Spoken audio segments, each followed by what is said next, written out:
If it hurts, James breaks, no get you, don't let us put on more steam. Protect our kickers, our quarterback, our lead, our ball game. All obstacles, block, cut, sides, do the game, tackle, this win it. Press you again, we're here for the first May. Carry body, keep it every 6 minutes. We've got to raise the bar, and we've got to continue to raise the bar. I don't think any of those young men, when they signed to come to Tennessee, they signed to say they wanted to come and be a part of a 7-6 program. All right, they said they wanted to come and compete for championships, SEC championships, national championships. I know that's what I want. I know that's what Tennessee wants. I know that's what the expectation is. So we've got to continue to reassess everything that we're doing and make sure that we're continuing to move the needle in the right direction. The culture that Hype and everyone has created in this building, it's been phenomenal on teams, and we're only going to continue to be better. And the standard around here, I've said it before, I'll say it again, standard is to be the damn best. And we're never stopping. We don't give a damn about the whole state of Alabama, the whole state of Alabama, the whole state of Alabama. We don't give a damn about the whole state of Alabama. We're from Tennessee. We don't give a damn about the whole state of Alabama, the whole state of Alabama, the whole state of Alabama. We don't give a damn about the whole state of Alabama. We're from Tennessee.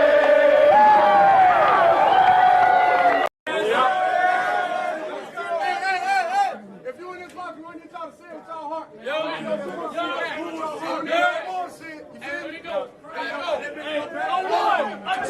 A one, two, three.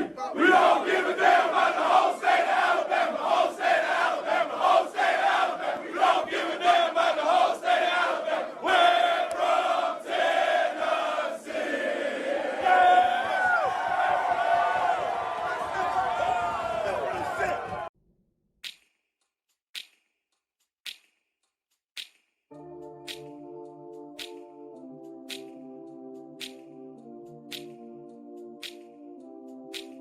Do you remember when we fell in love? I remember, don't worry. Do you remember? I remember how it all began. How could I ever forget? It's the first time. Do you remember? I can feel it. I can feel it. I can feel it coming in the air now. I can feel it. I can feel it. I can feel it. It's coming in the air now. We fell in love. You remember how could I ever forget? You remember we fell in love. You remember how could I ever forget? Coming in the air now.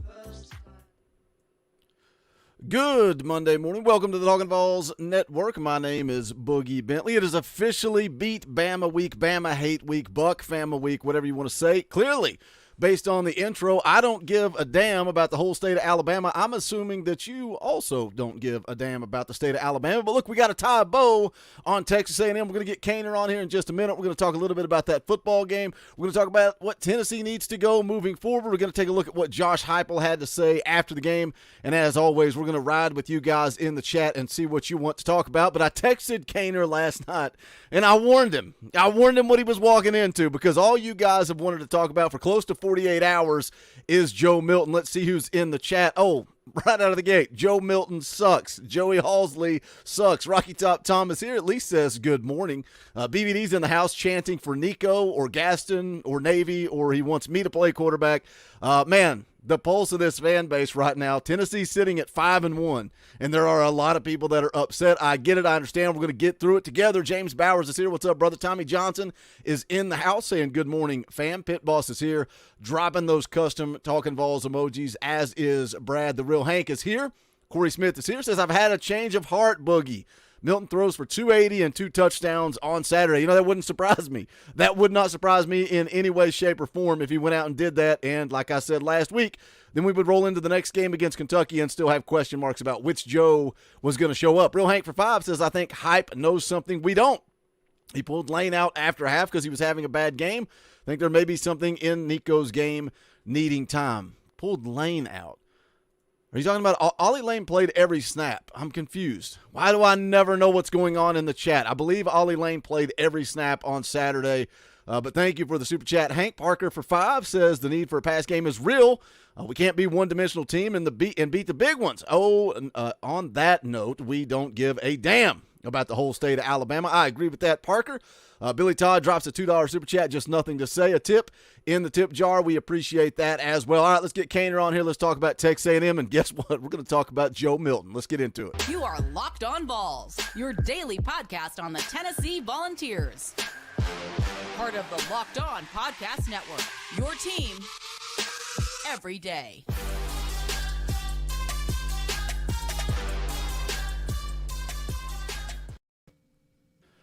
Don't say I didn't warn you. We're going to talk some Joe Milton, but I want to talk about some positives too, man. Tennessee found a way to win a sloppy game against Texas A&M. Rolly season for 2 says, I don't give a damn about the whole state of Alabama. Cainer, do you give a damn about the whole state of Alabama? Not really. Born and raised here in East Tennessee, learned to not give a damn about the whole state of Alabama, so I'm right there with you. Papa J for 5 says, may the tide turn in this game and we get 6+ sacks and actually throw and run more than 200 each. GBO, thank you, Papa John. Let's start with the A&M game, Cainer. Again, sloppy win, 20-13. You look at that stat line, and it's there's no way, if I told you going into it that Joe Milton was going to throw for 100 yards, that you're saying, oh, Tennessee comes out with a win. Found a way to get a dirty, ugly, sloppy win, finish off the first half of the season 5-1. What are your thoughts on that win over Texas A&M? Well, yeah, I mean, first of all, remember, Tennessee won the game. So it's like, I get the frustrations, and I'm not trying to say, like, it's a perfect world and there's no issues. But, I mean, Tennessee won the game. Tennessee's 5-1. Tennessee's 2-1 in SEC play. You won a game that you had to get at home because we know the struggles of this team on the road. We know the team that's waiting on them this week in Tuscaloosa. That's why you really needed this game at home, and you got it. So, I mean, I get being frustrated. I'm not telling anybody how to fan. That's not my place. But I get being frustrated, but I would encourage everybody to remember that, hell, you won the football game, and you look good doing it in a number of areas. I mean, running the football against, I mean, how many times last week, guys, did I say, if y'all listen to my show or, you know, on here talking with you, Boogie, you know, Texas A&M, best rush defense in the league, 84 yards on the ground on average, best rush defense in the league. It's only fair to say, look what Tennessee did to that. Look what Tennessee did to that, 232. I thought Tennessee could run. I did not see Tennessee. I think I even said I was wrong a lot last week. Welcome to the business. I think I even said, like, oh, Tennessee's not going to run for 200 yards, 250 yards. Yeah, Tennessee ran for 232. Jalen Wright is a stud. So, love the way that Tennessee ran the football. Love the way Tennessee played defense. You allowed a touchdown on the opening possession for A&M. Then you limit them to 2 field goals. Great effort there. Love special teams. Not just D. Williams, the punt return touchdown, but D. Williams, the downing at the 1-yard line. Jackson Ross. Everybody wanted to run him out of town. He continues to be a weapon for Tennessee, punting the football. Josh Tuberville is just a touchback machine. Special teams was good. And so, yeah, there was a whole lot to like about that football game. Neyland Stadium was rocking. It was a fun environment. There was really bad thing, and that was the passing game, and we'll talk about it. But, man, a lot of things that shows you how far this program has come and how far this program has grown under Josh Heupel, that you're winning games like this when you're picking up offense, when the offense has been the one that's won you games the last 2.5 years. Yeah, it's one of my favorite quotes that I play on the intro clips is Heupel. I think it was before the Georgia game last year when he says, it ain't got to be perfect, it ain't going to be perfect. It's never going to be perfect. But that was kind of a theme, what you just said there. A lot of people in the chat in the post game were like, man, how many times in previous years under previous coaches, Tennessee would have never came out of that thing with a win. Josh Heupel was thrilled to death. You can tell he doesn't care. He doesn't care if it's 2-0. Just win. That's all that matters. But again, if I told you Tennessee was going to have 12 penalties, for 115 yards. Milton was going to go 11 of 22 for 100 yards. He was going to throw a pick in the end zone. There's no way that you're taking Tennessee in that game. You're just not. But again, Tennessee won. I think that's the key that we got to keep driving home. And you got Alabama on the road, Kentucky on the road, Missouri on the road, who's playing pretty good football right now. And you mentioned Tennessee has struggled on the road. You go back to last year, right? You lost at Florida this year. Last year you lost to Vanderbilt. Doesn't count. We're just not counting Vanderbilt. No. You lost at South Carolina. You lost at Georgia. Yes, you had big wins against LSU on the road. You had a big win against Pitt. This team has struggled of late on the road. What do you think the back half looks like if you continue to play like they played against Texas A&M? Well, I mean, if you play exactly the way you played against Texas A&M, then you're going to win your fair share because, again, defense was incredible, run game was incredible, special teams was incredible. Now, you can't bank on that. You can bank on a good run game. You can bank on, solid defense, but you're not going to bank on Tennessee giving up one touchdown a game. You can bank on good special teams play, but you can't bank on Tennessee scoring on special teams. So, again, like I think I said it in the post-game pod when I did it the other night. I mean, for Tennessee to win some of these games coming up on the road, and of course Georgia coming up as well, I mean, obviously you're going to have to pass the football. I mean, there's no ifs, ands, buts about it. You're going to have success through the air. So it's good to see Tennessee running the football this way. It's great to see Tennessee playing defense this way. And that needs to continue, okay? That needs to be kind of what your identity is. That needs to be what Tennessee is this year because clearly that's the strengths. But you got to throw for over 100 yards. You've got to complete better than 50% passing. You gotta see a safety in the middle of the field, not throw into double coverage. I mean, that stuff's just got to improve. It's got to improve for sure. Kind of going back to that game you're talking about, you're exactly right. If you would have handed me this box score here, this game book, and I would have looked at it before the game, but you omit the scores, and it says Joe Milton, 100 yards passing, 50 yards completion, 1 touchdown, 1 interception. I'm like, all right, Tennessee's going to lose this game by multiple touchdowns. You show me the same box score, says A&M's going to run for 54 yards. Tennessee is going to rush for 232 yards. Yeah. I'm going to say Tennessee's going to win by multiple scores. It was just that game. First time Josh Heupel was a head coach, I believe, at least at Tennessee, has won a football game after trailing at halftime. The first time Josh Heupel as a head football coach here or at UCF has won without scoring 30 points. It was a unique game, but again, you take that win, Tennessee 5-1. College football is very strange right now because it's the same thing last week watching that Alabama and Texas A&M game. Like their box score, it's like it just doesn't make sense. Somebody help it make sense. Let's see what you guys are talking about here. Corey Smith, been a member for a year. Appreciate that support, Corey. Let's see. Rod drops a $2 super chat. Nothing to say, just a tip in the tip jar. That's very kind. We appreciate that, brother. Rolly Season just joins the channel, becomes a member. I think got to be renewing. Rolly Season's been a member a long time. Appreciate that support, brother. You guys can hit that join button down below. We did a fan call-in show last night, 7 o'clock. Oh, my gosh, it's an absolute blast. We had a guy, Gary, he's been a fan of this channel for a long time, that is all in on Joe Milton. He's like, y'all are crazy. Joe is playing fine. And then everybody else is on, not necessarily the Nico bandwagon, just Joe has got to be better. I love this community that we can have civil conversations as adults and disagree. It's a beautiful, beautiful thing. Thank you, Rolly Season, for joining the channel and showing that support. He drops a $5 super chat, says, I honestly think Hype is protecting his next 2 seasons by not playing Nico. Don't chance the injury if we are winning. We're going to come back and talk about Joe. We're going to talk about the circumstances. Thank you, Rolly Season, for that support. Philip Scout for 5 wants to see Joe break the game open with his legs this coming week. That's also a talking point we're going to get into as we talk about Joe. Corey Smith for 10 says, here's the passing game. Joe overthrow. Joe throws perfect pass and it's dropped. Joe throws it behind the receiver.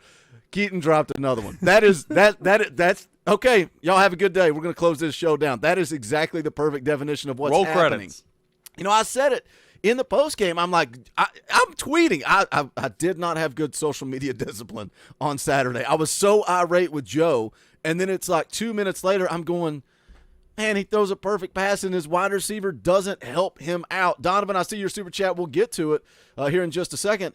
But your wide receiver's got to help you out too. It's not just Joe. It's the entire passing game. Yeah, and it's been this way all year long. I mean, we can go back, and that's what we do. We go back and watch the tape, and I chart, and I track, and we take every single throw from Joe Milton. And, these quarterback coaches, myself included, are saying, oh, that's wrong. Oh, that looks bad. You know what I'm saying? Like, it's what we do. But, I mean, the receivers overall, they've gotten better, but have not been. And, I mean, I was so high on the receiving group coming into the season. I thought, yeah, you lose Tillman, you lose Hyde. I was like, man, this receiving group's going to be really, really great. I'm excited to watch them play.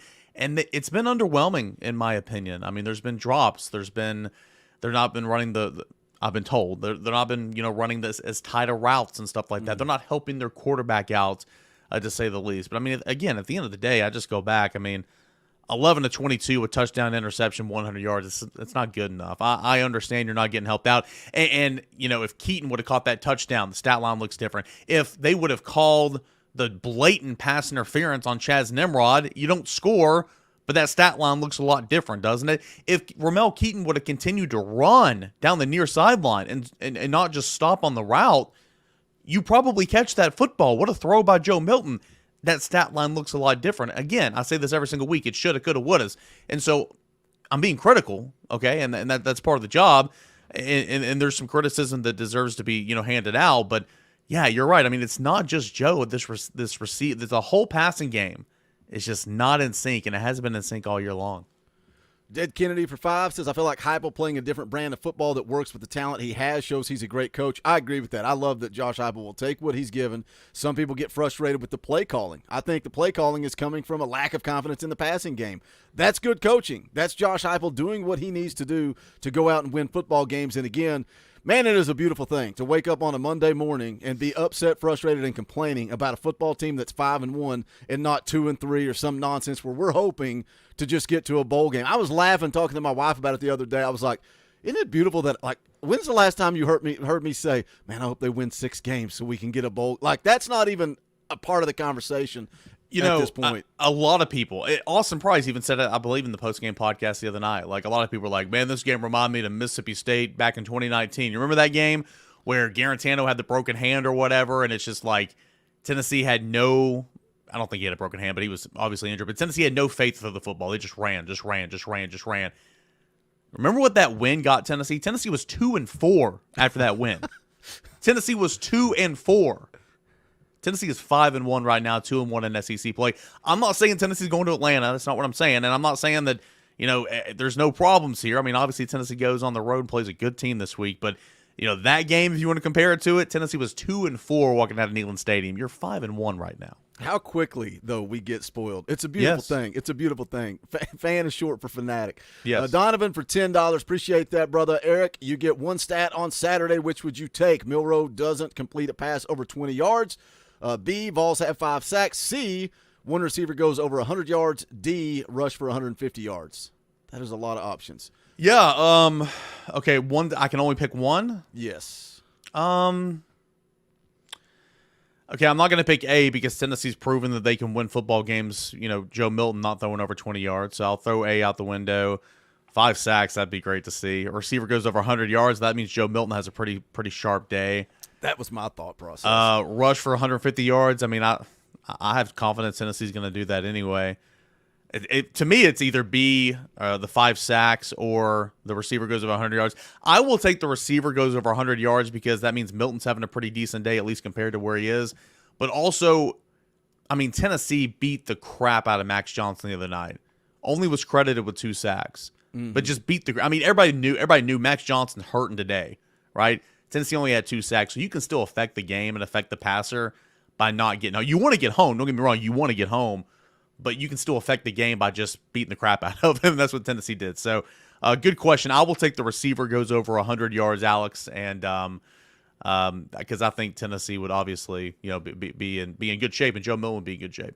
Yeah, I'm with you. Donovan posted this in our Facebook group. I think it was last night or early this morning. I'm with you. I go with the receiver over 100 yards because, just like you said, I have confidence that Tennessee can rush for 150 yards. And if one receiver has 100 yards, that means Joe just needs to complete one pass to one other receiver, and he throws for more than he did against Texas A&M. So we'll go ahead and take that wide receiver. Let's talk about this running game, though, because everybody talked all week long except for one person about how great this Texas A&M defense. Hey, I'm going to claim my victories because I'm wrong way more than I'm right.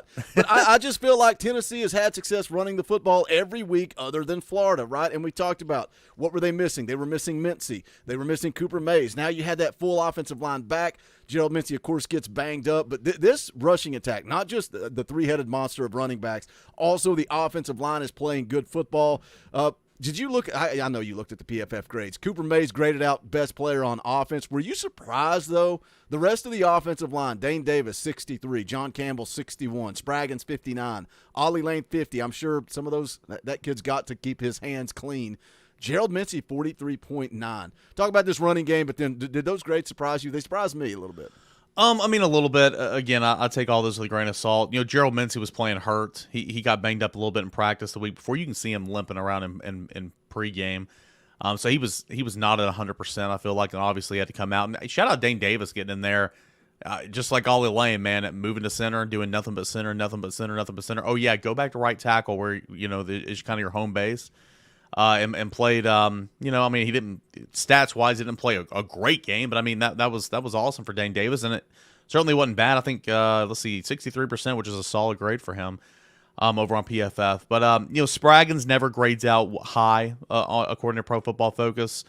I wasn't super surprised, to be completely honest. There were some pressures. There were some holds by your guards. Milton got sacked 3 times.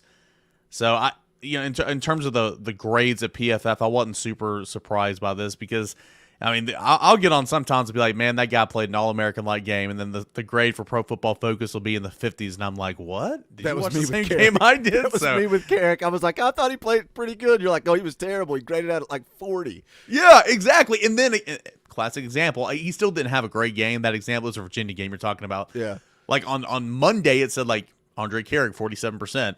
You check back in on Tuesday, Andre Carrick's like 53%, which again it makes a big difference, right? I mean, it's like it's not horrible, or he was like 63%, whatever it was. It's like, wow, okay, so it fluctuates over there a little bit.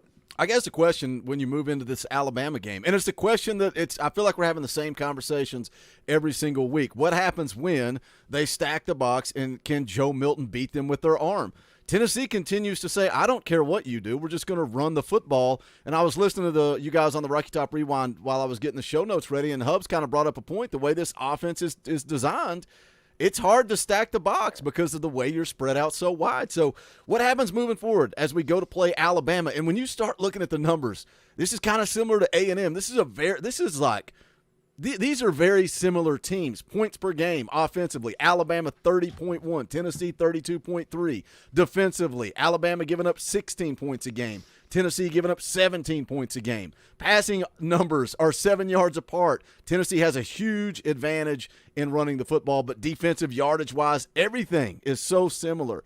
But when you go on the road to play Alabama, do you think Tennessee can line it up and run it down their throat the way they did Texas A&M? Or does now the narrative shift to, hey, now you're going to play a real defense? Texas A&M wasn't as good as we thought. That's what always seems to happen.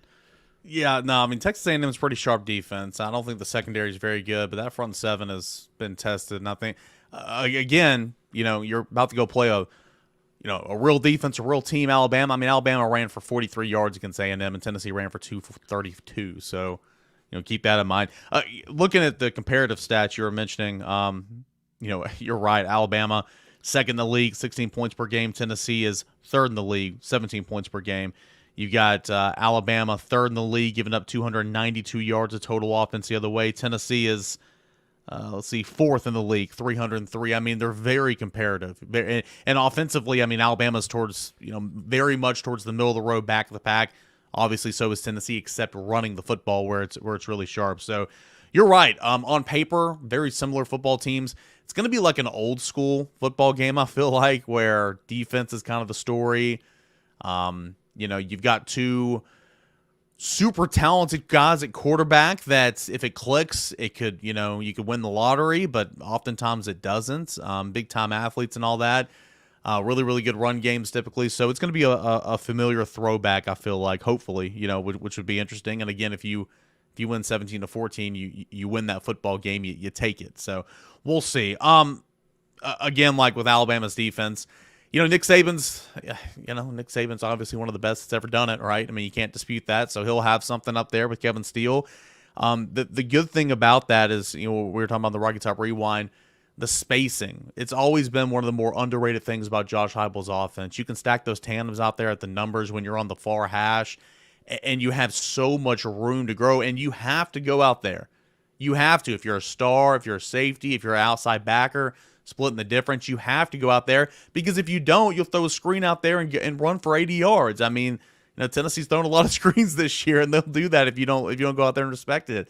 So, we'll see, man. It's going to be interesting, but I think Alabama's going to sack the box at times. I think Alabama's going to try to split the difference. I think Alabama's going to try to make Joe Milton win the football game. That's what I would do if I was Alabama. A&M tried to do that. A&M failed. We'll see if Alabama's going to fail too. Thought it was interesting, the quick stuff on the outside. We only saw that 2 or 3 times against Texas A&M. How much of that is because Brew's not out there blocking on the perimeter? Well, yeah, I mean, they went to it early. I think in drive number 1, I think with Keaton was that blocker out there, and I mean, he was giving great effort and everything. Squirrel made a bad decision there. Like, I thought Keaton was blocking good to the inside, and Squirrel kind of got hung up and went inside, then tried to go outside. I thought Keaton was doing a good job. I mean, I'll have to go back and look, but if my memory serves me right, like the way I interpret it was Keaton was just kind of hanging on and going for the ride. It was just kind of all over the place, and there wasn't a clear direction. But to answer your point, or to answer your question, yeah, man, I mean, Brew was so good at that. Prince and Fant last year was so good at that. McCallum Castles has gotten better out there. Jacob Warren's pretty good, but you're going to miss Brew. And, yeah, I noticed that too. Tennessee only did that a couple of times, whereas, Tennessee's done that a lot this season. So we'll see if that comes back, if that's more of a factor moving forward. I mean, Tennessee still took shots down the field against A&M, didn't hit on any of them. Tennessee still took a ton of shots, and I expect that to still happen in Tuscaloosa as well. Real Hank for 2 says, not worried about Kentucky. By the way, I'm worried about Mizzou. Yeah, they're playing good football. What are they, 6-1 right now? They're playing good football. They're playing good football, and that game's on the road as well. Scott Bennett for 5 says, cover charge, Buck Fama. Good morning, Cainer and Boogie. Let's freaking go, Big Orange.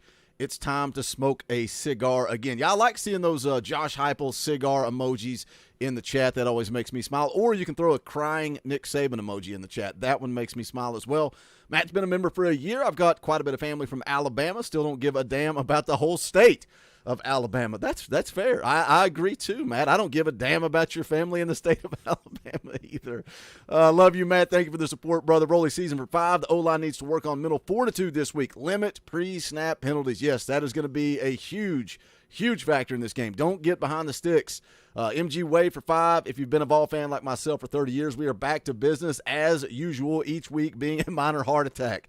Yeah, my face in the postgame show, just blood red. I was on the verge of a heart attack the entire game.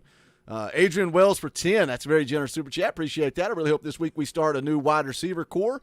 Should be Squirrel, Chaz, Webb, or Nathan, because Keaton and Thornton haven't shown anything as starters. By the way, good morning. Well, good morning to you, Adrian. I thought Chaz Nimrod played a good football game, especially early in the game against A&M. I did too, yeah. Chaz Nimrod, for his first start, I think he led Tennessee in receiving. I think he led Tennessee in targets. That was good to see.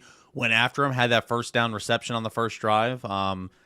Again, I'm sitting there watching this in real time. I'm like, man, go catch the football, Chaz Nimrod. What are you doing? Sure, the throw was a little bit inside, but go catch the football. And then you see the replay, and it's like, oh, that's why he didn't catch the football. The dude's got his arm just completely locked down. Anyway, I thought he played a good game. Caleb Webb made some mistakes, but he's young. He'll be fine. I thought he played well. Squirrels, we know Squirrel. Ramel Keaton's not going anywhere. Ramel Keaton's going to play a lot. And, Thornton's going to get a little bit of run, but, until he proves that he can be counted on and be a difference maker, I don't think he's going to get a whole lot of run. I think he got, 18 snaps the other night? 18 snaps compared to Squirrel's 55. And so, yeah, you're going to see a lot of Keaton, a lot of Squirrel, and then a lot of Nimrod and Webb for the time being, in my opinion. Well, you answered this question as it came in. Parker for 5. Appreciate the super chat, brother. Says, do we start bench? Do we start benching? Do we bench Keaton? Disappointment is real. I know, man. Oh man, nobody wanted to see that guy succeed more than all. All of us wanted him to succeed. Somebody asked us a question on the board Sunday morning, and pretty much asked about Keaton and everything. And the way I responded was, he's been a huge disappointment this year, and it sucks because what you just said right there, he's so easy to root for, and he was the forgotten guy last year. I counted him out. Everybody counted him out. He comes in there, plays well, and then even after the season, I counted him out, and I'm like, oh, wait, they keep saying, dude, Keaton's good. Keaton's our guy. Keaton's our receiver. Keaton's our guy, and he's just so easy to root for, and he's a good guy for sure. But, man, he's dropped 2 touchdown passes point blank. It's been bad. He just stopped running on that Joe Milton. That was a good ball down the near sideline. Just stopped running. So It's been real for sure, but he's not going anywhere. He's going to continue to play, and you hope that he can break out because you know he can. You know what he's capable of. I can't let you get out the door without talking about Joe Milton. Just briefly. Again, you know what you said when I texted you last night. It's like they're not benching Joe. He's not getting benched. It's not happening. This football team is 5-1. Joe Milton hasn't cost you a game. You won in spite of him against Texas A&M, but he didn't cost you a game. We all know the numbers. The thing that's driving me nuts is the situational awareness, and I go back to the fall camp, media appearance from Josh Heupel. When he's talking situational awareness, I'm freaking out. People are saying I'm overreacting. Why are you talking about situational awareness when you've got a sixth-year senior that's in his third year in the system? That bothers me. Also, effort bothers me. And we can lump those two things into one play early in the game when you get the free play, situational awareness, you chuck that thing deep and you see what happens. Okay, you elect to run the football. Okay, go get a first down because all you got to do is hit somebody. And you don't. You step out of bounds a yard short, and I'm flashing back to the Ole Miss game all over again. That's when I start to Twitter, like, if you don't want to get hit, go find another game to play. I was so irritated. 4th and 2. On the Texas A&M 18, later in the game, they roll. Why are you rolling him out? That drives me nuts. He can't throw on the run, but you keep rolling him out, and then he holds it, doesn't want to get hit, probably going to get killed if he does. Here's the icing on the cake, and then you can take this wherever you want to go. Second half, he starts running physical. He starts running violent. He starts running with a chip on his shoulder, and I'm like, this is the guy we need. You run the football like that, that's going to make a difference in this offense. Man, like, you must have been reading some of my work this weekend. I mean, I wrote about that. Like, I'm sitting there, and full disclosure, let's go behind the curtain a little bit. It's Grant Ramey, it's me, it's Austin Price, it's Rob Lewis. We're sitting, four side by side there in the press box, and me and Grant are like working, typing, doing a bunch of stuff, and we see the play, and we see him take off running, and then we both down do our own things, and we're talking amongst it. We're like, oh wow, Joe, I mean, you should have threw it deep, but way to take initiative there. And then Austin and Rob are like, what are y'all talking about? He ran out of bounds. I'm like, what? And then I look at the replay, and I'm like, the hell are you doing, man? Like, what are you doing? You're right. Situational football. How do you not know? And again, I think you knew. That's why he took off. But, like, it is a free play. No matter what, you're getting the football back. You take a shot. You take a shot to the end zone. You take a shot. You can get another flag down there for pass interference. Like, just give yourself an opportunity. But you didn't do that. It's like, okay, well, that was dumb, but okay. We're going to go get that first down. All right. Go get that first down. You're 2-3 yards away. Put your shoulder down and go get that first down because we know what happens. You come back, you get stuffed on 3rd and 3, and then you have to punt. So that was such a frustrating sequence. And then you go to that 4th and 2 that you're talking about. I'm with you. What a dumb play call, in my opinion. I'm not a coach. Again, I'll never call a play. My opinion, that was a horrible play call. You're rolling them out. You only have one true option, and it's Dylan Sampson. And Dylan Sampson is covered up. And then you've got two defenders between Joe Milton and the sticks. And everybody's saying, well, put your shoulder down. Go get the first down. In that situation, he would have got stuffed. Okay? Yeah. But you're not going to get the benefit of the doubt because you didn't do it the series before. You're just not helping yourself out. So, man, I'm right there with you, dude. It was that was super frustrating. And then to your other point about second half running the football, it sounds like somebody went in there and said, dude, what are you doing? Put your shoulder down, go get those yards. And that's what you saw in the second half. So, I don't know, man. Joe Milton, he's so easy to root for. He's got all the talent in the world. He's quarterback at Tennessee, so fans should be behind him. I'm not going to tell you how to fan or anything, but I get the frustrations. It's warranted. I mean, I totally get it. You don't have to like him, but he is the quarterback, and I don't think that at this time, I'm not a Sith, Star Wars, and I'm not dealing in only absolutes. But at this time, I don't see a change happening. If this were to continue, like this type of play, turning the football over in SEC games, making wrong decisions, and losing games because of him, like you said, if that were to start happening or continue to happen, then, I mean, obviously you probably have to look at making a change. But in my opinion, right now, that's just not going to happen. I mean, he's going to be your guy going to Tuscaloosa, and you just need to hope that he can play better. At least go back to what he was doing at the beginning of the season to where he wasn't putting the ball in harm's way. He was making the right decisions. He was getting you 200-plus yards or whatever, because that stat line and that effort for the most part against A&M just not good enough, and you'll lose some games if that doesn't improve.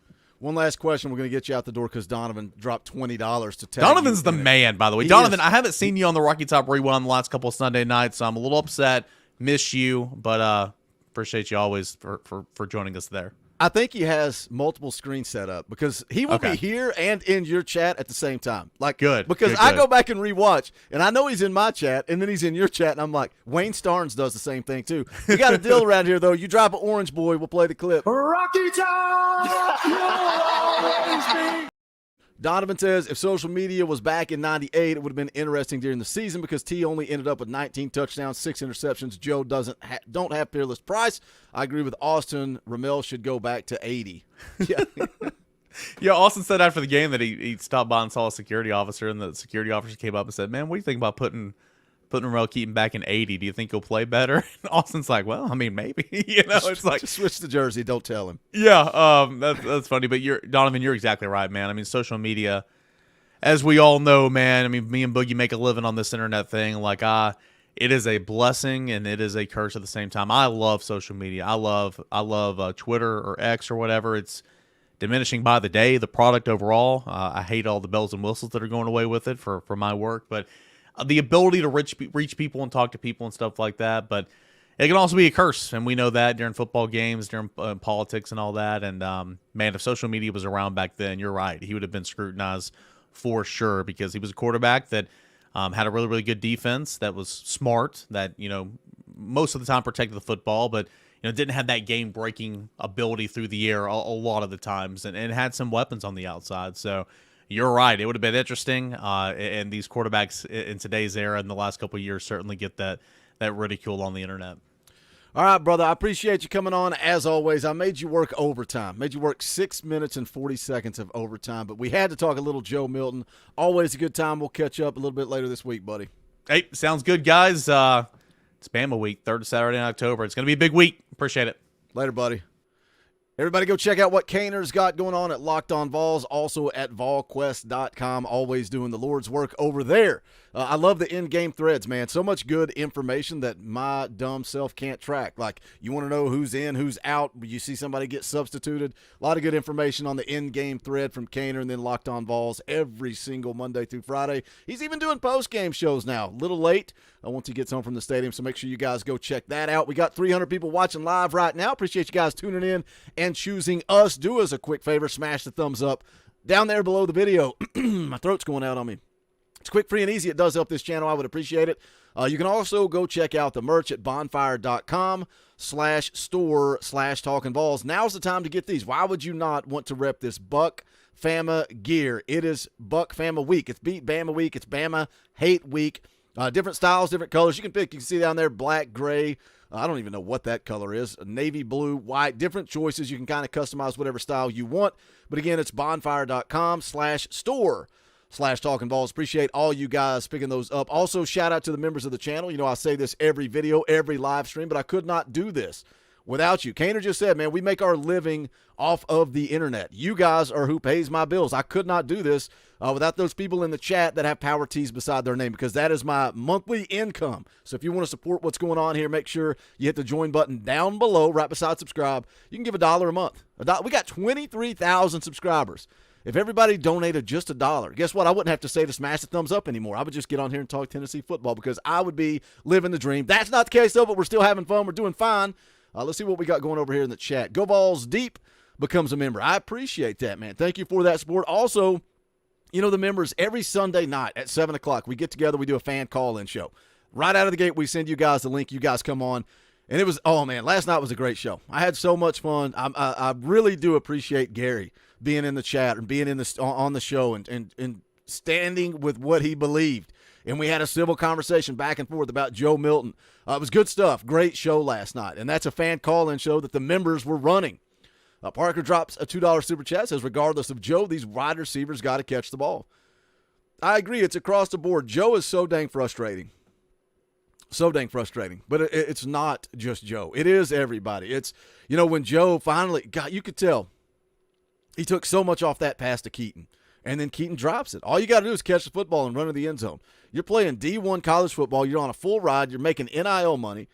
Catch the football and go score a touchdown. That's all you got to do. Catch the football. Got to help him out. Parker with another $5 super chat says, next year James Pierce will have Tennessee's single-season sack record. What a monster, man. What a monster. Why are we talking about politics? How did it get changed to politics?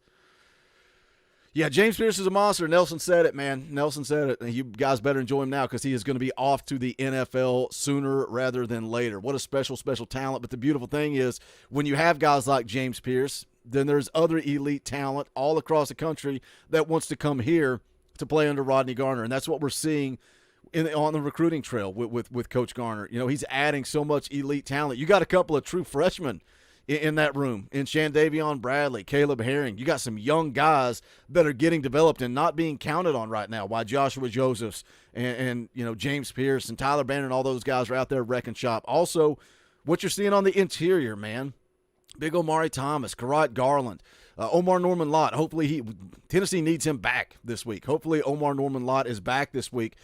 But you got a lot of older guys in that room on the inside. Are they going to be able to have success in the portal? The portal is going to be interesting because I think if you have success this year, a lot of these kids out there that are in the portal are going to be willing to come to Tennessee because they're going to say, man, they're playing elite defense. I think that was a concern for some people on the defensive side of the ball.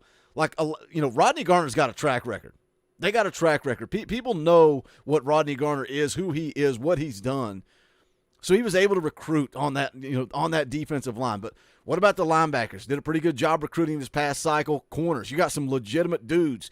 Christian Conyer, Jordan Matthews, Ricky Gibson. I think you're going to continue to see success as we continue to look at the numbers. Again, like we talked about it earlier, me and Cain are talking about defense. Who would have thought if I told you that halfway through the year, Tennessee would be giving up 17 points a game and Alabama would be giving up 16 points a game? Their defense right there with Alabama's. Alabama 12th in the country in scoring defense. Tennessee 18th in the country. A top 20 defense. Guys, we have a top 20 defense. We were so concerned. Well, Josh Heupel's going to score a lot of points, but can we stop anybody? We're halfway through year 3. We got a top 20 freaking defense. And then you just look at the numbers. Tennessee 4th in all of college football with 24 sacks. They're averaging 4 sacks a game. 4 sacks a game, and that's coming off the bye week. You know, they got a bye week in there. Some of these teams that have more sacks than Tennessee don't. Alabama's got 26. They only average 3.71 per game. Alabama's been sacked 31 times this year. 31 times. That's 126th in the country in sacks allowed. And we got James Pierce out there, Tyler Barron out there, wrecking shop. It's early. If this game was in Neyland Stadium, I am singing Rocky Top right now. I'm ready to go. I've got my pick dialed in. Wednesday night, 7 o'clock rolls around. I'm picking Tennessee to win. The only thing that concerns me is because it's on the road. It's on the road. Parker says, what are points per game? Alabama scoring 30.1 points per game. That's 58th in the country. Tennessee scoring 32.3, 41st in the country. So, again, very similar. And, like, I mean, we talked about it earlier. You can rattle off the numbers. Passing offense, Alabama, 219 a game. Tennessee, 212 a game. Very freaking similar. Passing defense, Alabama, 187 a game. Tennessee, 197 a game. Very similar. Rushing defense, both 105 yards per game. The difference in the matchup is the rushing attack. Alabama averages 148 yards on the ground per game. Tennessee leads the SEC with 231. That's the difference in this matchup. Corey drops a $5 super chat. Appreciate that. The hardest part about Joe is if he ever figures it out, you're looking at greatness, but a 6-year quarterback and still doesn't have it. Still hopeful, though. We're all hopeful, right? I mean, we're all hopeful, but we're halfway through the year. You're talking about a 6-year senior, and we're halfway through the year, and he still doesn't have it figured out. I think we're going to have to continue to win with what Joe gives us. And can he go out there and throw for 250 against Alabama? 100%. Like, it wouldn't even surprise me. I would say there's the Joe we've been looking for. Now can we get him on the road against Kentucky? I doubt it. Can he string 2 together? We'll see. He's got to put that first one together. Tennessee is winning in spite of Joe. That's it. Coach Jay said it before we went live after the game. I was like, that's the exact words that are in my notes. They're winning in spite of Joe Milton. I'm going to take a listen to what Coach Heupel had to say immediately following the win over Texas A&M. I like the way these Monday shows are starting to flow. Great opening with Cainer, and then I'm feeding off of you guys, man. I roll with what you guys want to talk about, but I'm going to listen to what Josh Heupel had to say post-game. You guys interrupt. You interrupt. We'll talk about whatever you want to talk about. We'll pause, come back. Appreciate you guys being here. Let's take a listen to what Coach Heupel had to say immediately following the game. How about that, man? Wow. I haven't been involved in one like that in a long time. Just go ahead and say it, Coach. You've never been involved in one like that. Josh Heupel has never won a football game where his offense scored 7 points, ever in the history of his coaching. Even Pop Warner Pee Wee football, Coach Heupel has never won a football game where his defense or his offense only scored 7 points, ever. Not a long time, Coach. It's not been a long time. Never. It's been never. Parker drops another $2 super chat. Going to be smoking cigars in the box seats this weekend. Oh, my gosh. Can you imagine being in the box seats, wearing orange in Tuscaloosa, and firing up a cigar all by yourself, like nobody, no Tennessee fans around you? Just make it back alive, Parker. Make it back alive. All right, let's hear more. I love that. I love that. I don't know, John. Not sure he ever wants to again. Probably not, but, man, you could tell he was fired up. Like, I think his quote after the game was, "How about that damn defense?" Like, he was fired up. All right, let's hear. I let him get 5 seconds in. First of all, just I said it earlier today, and I've been a lot of different places. This is the best dang atmosphere in college football, man. There's nothing like Kneeling Loud when they come and they're fully engaged, and they typically are, man. Our fan base is awesome. Huge factor in the ball game today. Love being with them on this journey this year, man. Appreciate them fitting on a day that that Eric Berry is recognized for going into the Hall of Fame, that we have the type of defensive performance that we did. Honoring one of the best that's ever come through here, and really one of the best that's ever played the game. So, man, it was a tough game, fun game. Love the resiliency of our football team. Defensively, the line of scrimmage was relentless. We dominated it. Just an unbelievable performance by them. But we did a great job on the second and third levels as well. Did a good job in the run game.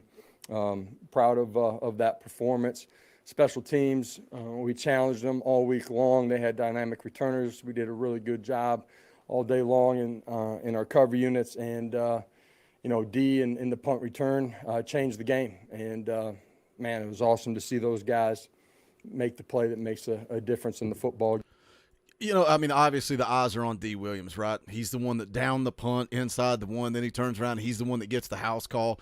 But it's complimentary football. Like the fact that the defense went down there and they stood and they held, and the way they played in the run game, and they kept Texas A&M pinned deep. And then I love the call. Lot of special teams coaches, you got a team pinned back on the one, they're coming after it. They're going to try to block it. I love the call to set up the return. And if you rewatch that, man, they blocked everybody. I think one guy got loose, and he even still – there was a hat on a hat, and there was nobody within 10, 15 yards of D. Williams when he caught that punt. Just picture perfect execution, complimentary football, and it came at a time when Tennessee needed a freaking spark, man. They needed a spark. They could not get anything going. On offense. Trailed 10-7 at the half. And then they come out, put that thing together, get that punt return for a touchdown. Finally, what was it? Late in the third quarter, they finally get that touchdown. And then they never looked back. It got a little tight. Texas A&M went down, kicked the field goal, but Tennessee never looked back. That play, that series, I shouldn't say play, that series of events, downing it inside the one, playing good defense, calling the punt return, D. Williams house call, that's the ball game right there. That turned everything, changed everything. JL asked if any news on Gerald Mincey. I'd say we're not going to get any type of update. I do not expect to get any type of update. I expect him to play on Saturday. Is he healthy? We'll never know. And Coach Heupel's not going to give us any type of update. You know that. You just know he's not. Game, and offensively a lot of good. Some really good efficiency in the run game against a really good defensive line, protected relatively well for most of the night. Got to play smarter in the red zone. Just absolutely crushed ourselves in that part of the field. So got to get better there. But great win in this league. Enjoy every one of them, and get ready for the next one. So open it up. Questions, Ben, then Eric. Josh, what did you see from the defense tonight, especially during the second half, stepping up and I guess maybe bailing the offense out of some situations when the game's on the line? Really the first drive. Was his Gatorade, or was that water purple? Is he Is Coach Heupel like a 4-year-old? He can't drink straight water. He's got to put a little flavor in it. I say 4-year-old. I do the same thing. Water's disgusting. They give Coach his sponsored water, and he's like, I need to put a little G2 packet in here. Add a little flavor to this water. I love it. After that, they played really pretty dialed-in football, man. Gap integrity, did a good job in the run game. Got after the quarterback. The mixture of our coverages. We were in the right place at the right time. They hit a couple of play actions. But all in all, man, just like the physicality, the effort, the strain, and playing smart football. You put that together, and it's a great performance by those guys today, man. Great performance. Obviously, it was a huge play in the game. At that point in the game, where it was kind of like you kind of picking up the other phases of football, that D. Williams touchdown return. How big was that for your team in that moment? Huge. One, we down it. D, right, downs it. Sets up the defense. Defense goes out there, handles their business, does a great job on their zone concepts and smashes it in the mouth. We do a great job, Coach Eck, with that return unit. D does a great job making a play, but, you got 10 guys competing their butts off to get them in the end zone, man. That's a huge momentum swing play. Offensively, we had gotten the ball on the plus side of it and hadn't gotten anything out of it there in the last couple of drives. So, a huge turning point in the football game. Donovan drops $5 super chat. Appreciate that, brother. Says, Boogie, I know most teams let the ball go over their head in the end zone. Would you let D catch it 5 yards deep because reward is way bigger than risk? I think we've seen him do that a couple of times, and he's not come out very far. I don't even think he's got to the 25. But I'm with you. I've never seen Josh Heupel question him bringing one out. I've never seen Josh Heupel jump on him. I've never seen Josh Heupel question anything when D brings it out. And I wonder if part of it is, if it's kicked into the end zone, I wonder if D is looking at the blocking and seeing what he's got set up, and he likes what he sees, then he's allowed to catch the ball and go with it. But I think he is allowed to do that and catch it 5 yards deep in the end zone. So, yeah, I agree with you. I would 100%. The risk, the reward's way bigger than the risk. I agree, 100%. Shout out Donovan for the super chat. Very generous, my man. Kenny Davis, been a member of this channel for a year. I appreciate that support. A year. Thank you for that, Kenny. Appreciate it, brother. Let's see. Yeah, Negavolt, him downing it inside the one. The angle from the pylon cam was just amazing. What a play. What a play. Yeah. David and Brent. Josh, you're synonymous with wins that get in the 30s and 40s and stuff like that. Yeah, this one wasn't one of those, man. And along those lines, how does that feel? I mean, what does it mean for this program to win a game like this? What was it like for you? Because you said it's been a while. I can't remember the last. I mean, it's been a long time since been in one of these. Forever, and Coach. I'm good with Forever. it. I like coming out on the right side of it. So, obviously, offensively, we want to be more efficient when we can be. But I've said it from when I got here. The expectation, the standard, is to play elite defense here, not just good defense. This is the home of Eric Berry, Al Wilson, Reggie White. The standard is to be elite. And when I got here, we were devastated on the other side of on the defensive side of the football, just, with things that were outside of our control. We've continued to build it, from scheme, understanding the scheme, to, recruiting guys, the depth on the defensive side of the football. We're just getting started as to what we will be on that side week in and week out. But I love the performance of those guys tonight. I'm going to have to clip that and add it to the intro. Man, I love it. I love it when he says this is the home of Eric Berry. This is the home of Al Wilson. I love that. I love him talking about the history and him saying we're going to play elite defense here. He said that before, but I like him reiterating it, coming off of a win that his defense handed to him. His defense said, hey, we got your back. Don't worry about the offense struggling. We'll go win this game for you. And that's what the defense did, man.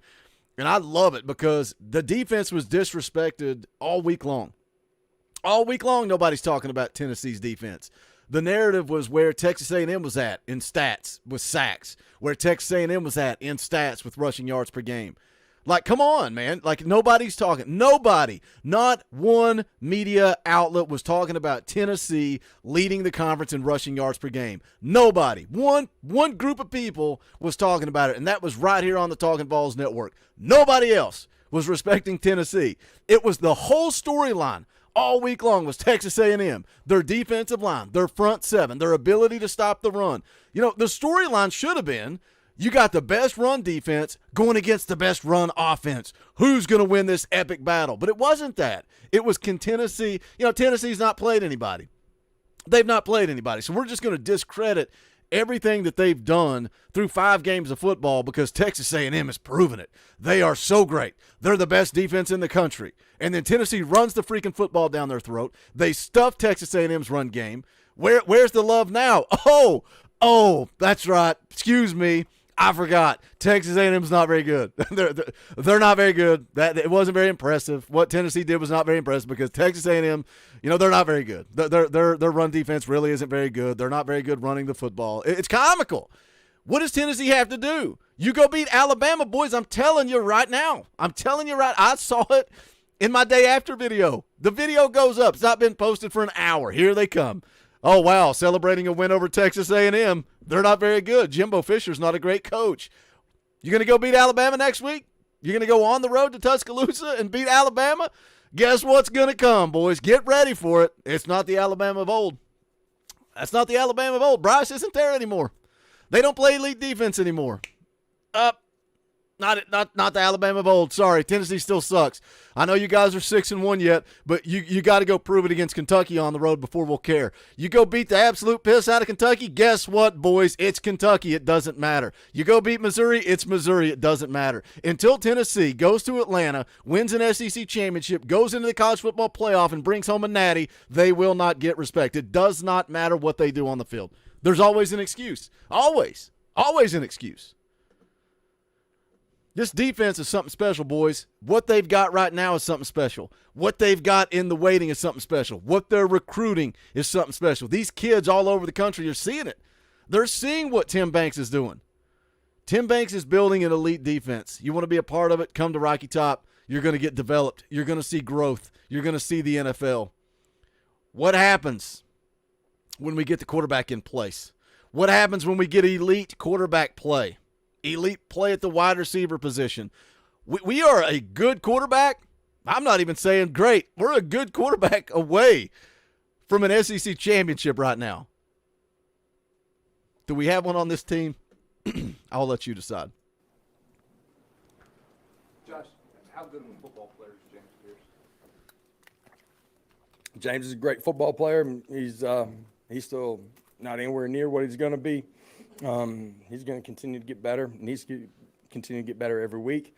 But he's starting to mature and be the same competitor, relentless every single rep. But it's all of those guys together. There's not just one guy that you can slide, you can chip. It's all of those guys up front operating and functioning as one. If it's just one, you can do things from a protection standpoint to try to limit a guy. It's all of those guys competing the way that they did. He had a great game, but, man, everybody that stepped up there looked like they competed extremely hard tonight. Wes, then Adam. You said a couple times that you hadn't coached in a ton of games quite like that one with the kind of low-scoring situation that it was. How much does that change some decisions during the game, like kick, don't kick, go, don't go? How much, if anything, does it change? Yeah, there were a lot of variables tonight. The flow of the football game, the wind, who you're seeing on the other side of the football, all of those variables. Didn't look like I made a lot of the right decisions tonight for the most part in those critical situations. I say that just because we didn't execute in some of those. So. Josh, did you feel like your defense wanted to prove that this was a physical football team, not just tonight, but this season? Our defense wants to play at an elite level, and they want to be known for being extremely physical, and that defensive line wants to be known for changing the way the game's played. Absolutely. Rob? He's got his notes packed up and ready to go. He's like, are we done? Can I get out of here? He's got everything packed up, ready to go. He's out of that purple drink. He's ready to get out of here. Coach, Joe kind of was uneven today. Was that more about Texas A&M or him? No, the decision in the red zone, just can't make that one. That was a critical error by him. Sometimes that happens at quarterback. We don't want it to happen anymore. a little bit of what's going on the back end is some just with the wide receivers and some scheme, all of us being on the same page. There's some efficiency there that's really good, and obviously not consistent enough from all of us across the board. And from me to Joe to the wideouts to the tight ends to the offensive line, it's all got to be a piece of it. Joe. He always – I'm not saying he's defending Joe. He's just pointing out that it's more than just Joe, right? And one thing I think that Swain talks a lot about, people send it to me, the different route, option routes that these wide receivers have. And Cain mentioned it a little bit earlier, that Heupel's pointed it out. A ball looks like it's a bad throw from Joe, but realistically that wide receiver needs to move their route just a little bit more inside. Something's off. Something's out of sync. I don't get it. And somebody mentioned it earlier in the chat talking about Ramel Keaton and talking about how, last year he was so in sync with Joe Milton. Squirrel White was so in sync with Joe Milton. And now all of that just seems that chemistry is off. Whether I don't care who we blame. Like the bottom line is something is missing. And then, it's just the easy eye test, right, is the bad overthrows, the drops. That's the easy eye test. But when you're making mistakes and wide receivers aren't running the right routes and you're out of sync, that's a problem. I don't care who's to blame. It's a problem. How do we get it fixed? Can we get it fixed halfway through the year? You kind of answered that there, Josh. You're talking about the red zone. Obviously, you talked about the pick. What else did you see out there tonight that is correctable or that you – Man, the penalties just – absolutely, they kill you, man. They kill you. We talked about playing smart football, a few weeks ago when we went on the road. Self-inflicted wounds, you can't do that. You change the game. You can't play in 2nd and 20. Not against good football teams, and everybody in this league's got good talent and good skill, man. So we got to be smarter. And as the field restricts, it gets even harder. You know what I'm saying? You're getting into the red zone. So got to be better there. He asked about passing, and he brought up penalties. He's sick of talking about it. You're going to see all those guys. Chaz got to start tonight, practiced really well. Caleb practiced well, too. We're going to need all of them throughout the course of it. So have great trust in them. Believe Joe does, too. That's Chaz. That's Caleb. That's Dante. Got a chance to get back in the slot, too. So, we're going to need all those guys. We can be better than we were today in the past game. I expect us to be. Yeah, Nelson talking about the blatant PIs. Matt talking about holding, not being called on their offensive line. Was it McAllen Castles that got called for holding? And it was the cleanest, most straight-on block I've ever seen in my life. And Gary Danielson sits there and watches it on the replay, and he knows that he can't even defend it. He's like, well, that doesn't look like much to me. And then at one point, Gary Danielson keeps going back and saying, well, he's grabbing his arm there. That's clearly pass interference. You know it's bad when Gary Danielson is sitting up there in that box and it's right in front of your face, and there's nothing you can do. All you can say is, well, that's not holding. Well, that's pass interference because it's not even close. The call is so bad, there's nothing you can do. There's nothing you can say sitting. I mean, you look like a complete idiot if you watch that McAllen Castles block and go, yeah, clearly a hold there. Or you just sit there and don't say anything. And everybody watching across the country knows exactly what's happening. Exactly what's happening. There's holding in the SEC every week that doesn't get called. You're going to see a ton of it next Saturday. Go ahead and get ready. I hope JP's on the show Wednesday because it's Bama week. He hates Bama more than anybody. And he will probably go on some crazy rant about Greg Sankey, the SEC, Birmingham, and Tuscaloosa, and it'll be epic. I hope he's here on Wednesday not to do that. But go ahead and get ready because the first time that they tackle James Pierce when he's firing off the edge, about to take Milroe's head off, and he gets tackled from behind or some nonsense and no flag comes out, my phone's going to go nuts, and JP's going to say, here it goes. Here we go. Alabama bias. Get ready. It's coming. In the words of Dion, we coming. It's coming on Saturday. There's going to be a ton of no calls. James Pierce is going to get held every play. Get ready. Get ready. You got to play through it. You got to find a way to win. But I'm telling you, go ahead and get ready for it. You guys ran for, I think, more than 230 yards. Defense wasn't giving up 84 yards a game. Yeah. What were you guys doing so well up front in the offensive line? And Jalen Wright, too, 136 yards. What did you see from him? Yep. Great job. Glenn Ellerby, Alec Ablin, Jerry Mack, real credit to them. What we did in the run game tonight, credit to O-line, tight ends, running backs too. Huge part in the football game. They are really. Once again, I think it was Matt said in the chat earlier, when you're criticizing the plays or the play calls or whatever, Hype always takes ownership. You know, he talks about some of those critical decisions going forward on fourth down. Didn't work out. He always takes ownership on himself. It's on me. I'm the head coach. Now you're praising this running game, right? You're praising the running game. What does he do? Praises Jerry Mack, praises Coach Ablin, praises Glenn Ellerby, praises the offensive line, praises the running backs, immediately gives credit to everybody else. That's what a leader does. When things go wrong, it's on me. When things go right, it's because of you. Every single time. That's what a leader does. That's why we are so lucky, man. We've got our guy. Josh Heupel is our guy. That's one thing that I've not seen maybe any of it so far this season is people criticizing Josh Heupel. Maybe they're questioning why we're rolling with Joe Milton, but nobody's sitting here saying, oh, well, I guess it's easy too when you're sitting at 5-1, right? You're sitting at 5-1 and you got everything to play for. Kind of hard to want to fire the coach. Maybe you want to bench the quarterback. But we got our guy, man. That is a leader. That is a leader. Good against the run, and they're really good, attacking the quarterback. And we had some efficiency. We obviously were capable of doing some more things than we did tonight, but the run game part of it, just scheme and our guys executing some of it at times was really, really good. John in the back, and then Caleb. Coach, we hear all the time defensive backs need thick skin. Kamal needed some over the first few weeks of the season. Just what does it say about the kind of kid he is, the way that he's played the last couple of weeks, and how he was able to cap off tonight? Yeah, it's hard for young people to drown out the noise that shouldn't matter, and I say that meaning there's nothing you can do about past performance. All you can do is control the controllables, and that's how you come and work and compete every single day. Let your preparation and your practice dictate your mindset as you go into the next football game. It's easy for me to say that, hard to do. Kamal, his growth since he's gotten here, being able to just continue to fight and compete and made some plays tonight that were huge and critical in the football game. Proud of him. Coach, tonight with the secondary, how would you grade that unit as a whole, and how have you seen them grow from game 1 to tonight?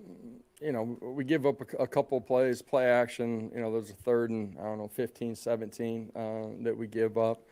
There's things that can be better. At the same time, I thought all in all we played really well tonight. We matched things out. We passed things off in our zone.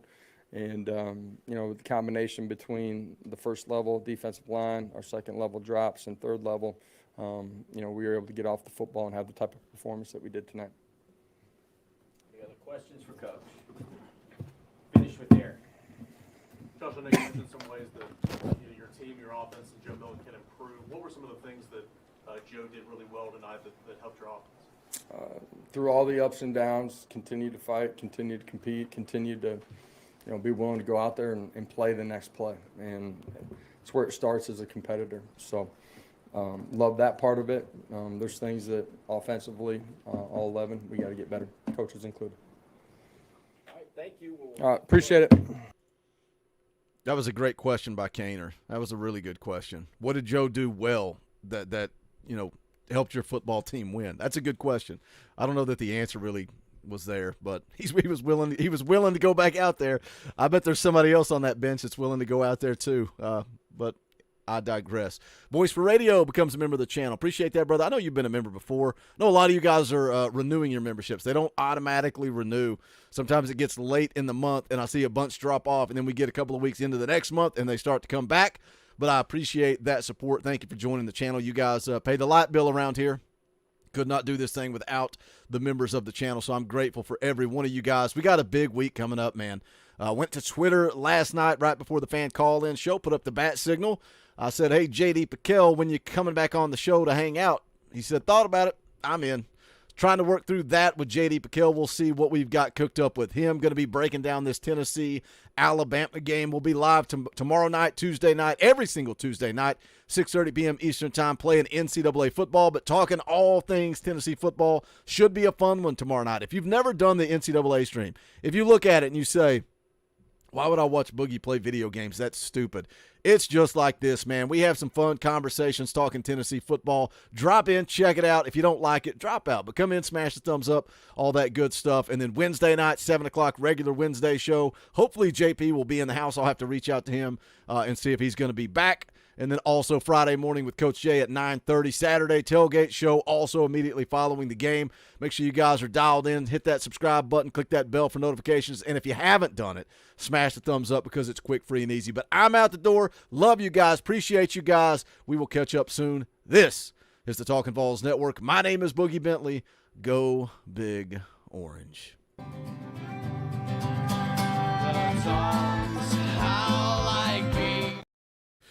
We don't ever let a show end.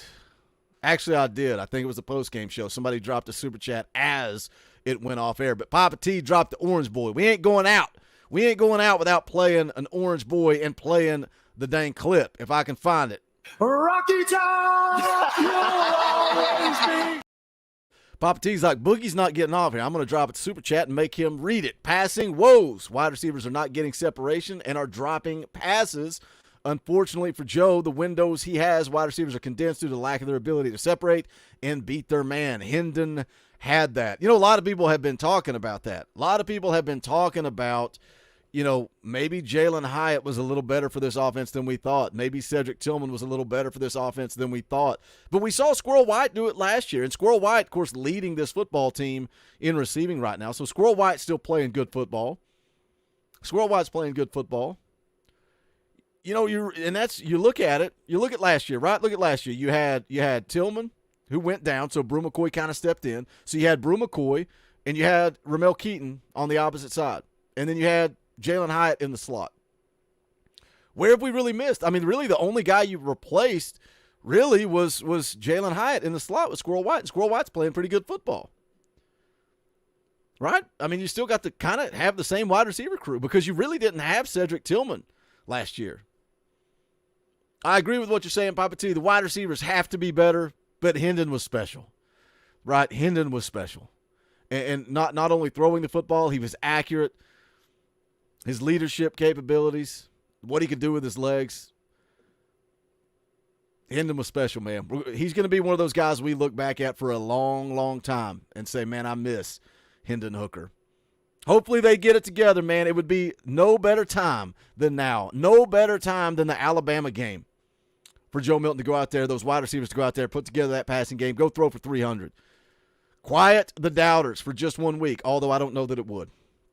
I think we would probably be on here talking about whether or not Joe could do it in back-to-back weeks. But thank you, Papa T. Very, very special, generous, special. I was reading his super chat. He says, yes, Hendon was special.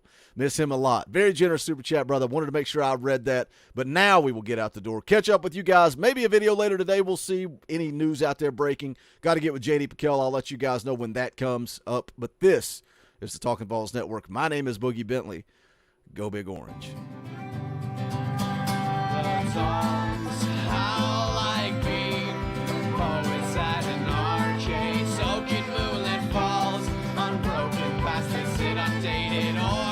That we call home, and it's night and I'm alone and